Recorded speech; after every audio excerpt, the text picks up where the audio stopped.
सुप्रभात बच्चों, आज हम कक्षा 7 विषय हिंदी का पाठ 10 अपूर्व अनुभव इसका भाग 2 पढ़ेंगे। अब तक हमने इसका भाग 1 में हमने पढ़ा कि तोतो चान नाम की एक लड़की होती है और उसका एक दोस्त होता है यासुकी चान। तो वो उसको अपने पेड़ पर आमंत्रित करती है। यासुकी चान जो होता है वो पोलियोग्रस्त होता है, इसलिए वो चल फिर नहीं सकता, लेकिन वह उसे चढ़ाने की पूरी कोशिश करती है। उसके लिए पहले वो सीढ़ी लेकर आती है। जब वो सीढ़ी के सहारे नहीं चढ़ पाता तो वो तीपाई 3 पैरों वाली सीढ़ी लेकर आती है, और जिसे थामे रखना भी जरूरी नहीं था। तो आप भी देखते हैं क्या यासुकी चान पेड़ पर चढ़ पाता है। तो चान अपने प्रयास में सफल होती है। तो आइए आगे पढ़ते हैं। वह तिपाई सीढ़ी को घसीट कर ले आई तो अपनी शक्ति पर हैरान होने लगी। तिपाई की ऊपरी सीढ़ी द्विशाखा तक पहुंच रही थी, यानी वो तिपाई घसीट कर ले, छोटी सी तो थी, और अपनी शक्ति पर हैरान हुई कि मैं तिपाई घसीट कर लाई हूँ। और उसकी जो सबसे ऊपर वाली सीढ़ी थी वो द्विशाखा तक पहुंच रही थी। ये देखिए ये द्विशाखा, और ये देखिए ये सीढ़ी जो है वो द्विशाखा तक पहुंच रही है। देखो अब डरना मत, उसने बड़ी बहन की सी आवाज़ में कहा। यह डगमगाएगी नहीं। यासुकी चान ने घबरा कर तिपाई सीढ़ी और पसीने से तरबतर तो चान की ओर देखा। उसे भी काफ़ी पसीना आ रहा था। गर्मी के दिन थे, पसीना तो आएगा ही ना। गर्मी के दिन थे एक तो, और वह दोपहर के समय ये काम कर रहे थे जब कोई भी आसपास नहीं था। उसने पेड़ की ओर देखा और तब निश्चय के साथ पाँव उठाकर पहली सीढ़ी पर रखा। अब तो चान ने उसे पूरा आश्वासन दिया कि तुम डरना मत, यह डगमगाएगी नहीं। यासुकी चान ने भी घबरा कर तिपाई सीढ़ी और पसीने से तरबतर तो चान की ओर देखा, यानी वो इतनी पसीने से तरबतर थी, उसकी तरफ देखा। उसे खुद को पसीना आ रहा था, गर्मी के दिन थे, और उसने पूरा निश्चय करके पहला जो पैर है वो सीढ़ी के ऊपर रखा। उन दोनों को यह बिल्कुल भी पता नहीं चला कि कितना समय यासुकी चान को ऊपर तक चढ़ने में लगा। सूरज का ताप उन पर पड़ रहा था, पर दोनों का ध्यान यासुकी चान के ऊपर तक पहुंचने में रमा था। तो चान नीचे से उसका एक एक पैर सीढ़ी पर धरने में मदद कर रही थी। अपने सिर से वह उसके पिछले हिस्से को भी स्थिर करती रही। यासुकी चान पूरी शक्ति के साथ जूझ रहा था और आखिर वह ऊपर पहुंच गया, यानी वो अंत में ऊपर पहुंच ही गया। उसने पूरी मदद की, और इसमें सूरज का ताप उन पर पड़ रहा था, लेकिन उनको बिल्कुल भी पता नहीं था। जब हम बेटा किसी काम में लगे होते हैं तब हमें गर्मी सर्दी किसी का भी एहसास नहीं होता।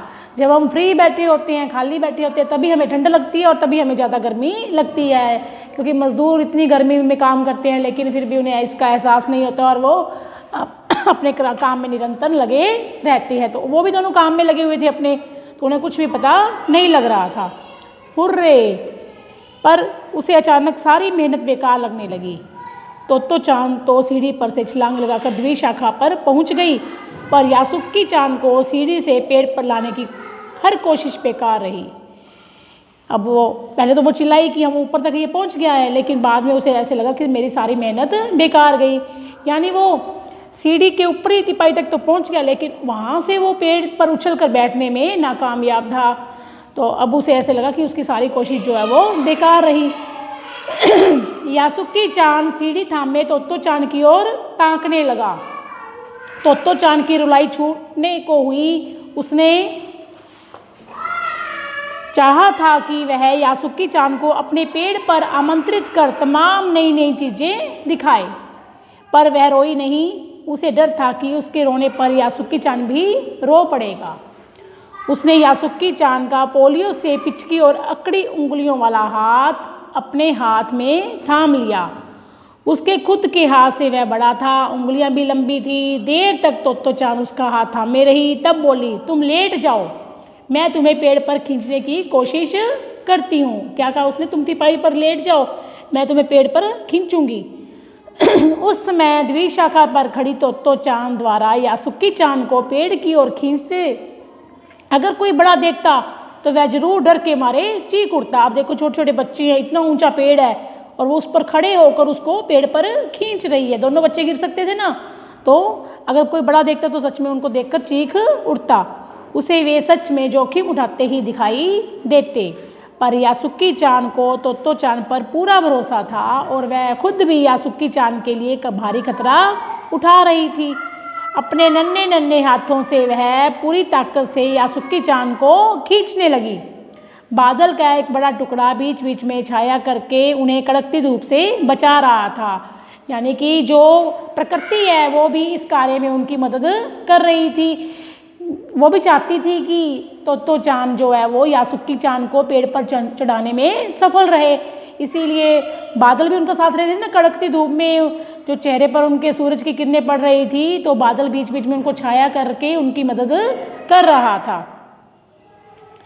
काफ़ी मेहनत के बाद दोनों आमने सामने पेड़ की द्विशाखा पर थे। पसीने से तरबतर अपने बालों को चेहरे से हटाते हुए तोत्तो चान ने सम्मान से झुककर कहा, मेरे पेड़ पर तुम्हारा स्वागत है। यानी वो उसको पहुंचाने में सफल रही। यासुकी चान डाल के सहारे खड़ा था। कुछ झिझकता हुआ वह मुस्कुराया। तब उसने पूछा, क्या मैं अंदर आ सकता हूँ? अब देखो, उसने भी पूरी शिष्टता से उससे पूछा कि क्या मैं आपके पेड़ पर आ सकता हूँ। उस दिन यासुकी चान ने दुनिया की एक नई झलक देखी जिसे उसने पहले कभी न देखा था। तो ऐसा होता है पेड़ पर चढ़ना, यासुकी चान ने खुश होते हुए कहा। वे बड़ी देर तक पेड़ पर बैठे बैठे इधर उधर की गप्पें लड़ाते रहे। मेरी बहन अमेरिका में है, उसने बताया कि वहाँ एक चीज़ होती है, टेलीविज़न। यासुकी चान उमंग से भरा बता रहा था। वह कहती है कि जब वह जापान में आ जाएगा तो हम घर बैठे बैठे ही सुमो कुश्ती देख सकेंगे। वह कहती है कि टेलीविज़न एक डिब्बे जैसा होता है। यानी उस समय वहाँ जापान में टीवी नहीं होता था।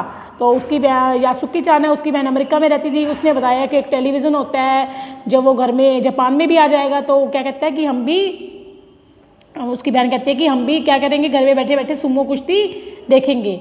तो तोत्तो चान उस समय यह तो नहीं समझ पाई कि यासुकी चान के लिए जो कहीं भी दूर तक चल नहीं सकता था, घर बैठे चीज़ों को देख लेने से क्या अर्थ होंगे।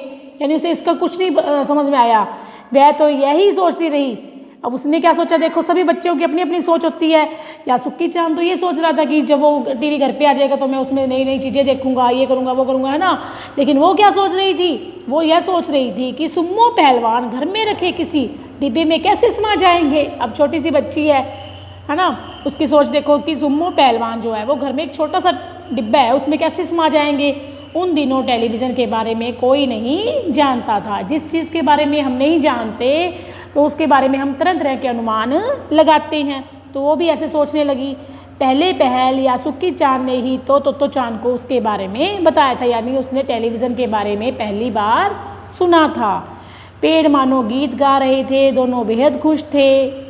यासुकी चान के लिए पेड़ पर चढ़ने का ये पहला और अंतिम मौका था। पहला इसलिए क्योंकि उससे पहले वो कभी पेड़ पर नहीं चढ़ा था। अंतिम इसलिए कि अगर उनके माँ बाप को पता लग गया तो वो इसकी अनुमति कभी भी नहीं देंगे, उनको डांट अलग से पड़ेगी। और तोत्तो चान ने जो कष्ट उठाकर, जो इतना मतलब कि भारी परेशानी उठाकर उसको पेड़ पर चढ़ाया था, वो भी शायद इस दोबारा ऐसा कदम नहीं उठाएगी। तो ये पहला भी मौका था और अंतिम भी। लेकिन वो इस मौके, इस अपने जो भी प्रयास था उसमें सफल रही। तो पेड़ मानो गीत गा रहे थे, यानी प्रकृति तो पहले से उनके साथ थी। उनको पेड़ पर बेहद खुश देखकर प्रकृति भी उनकी खुशी में खुश हो रही थी। तो ये आपकी कक्षा 7 का पाठ 10 अपूर्व अनुभव, तो ये आपका आज कंप्लीट हुआ, पूरा हुआ। उम्मीद है कि आपको समझ में आया होगा। धन्यवाद।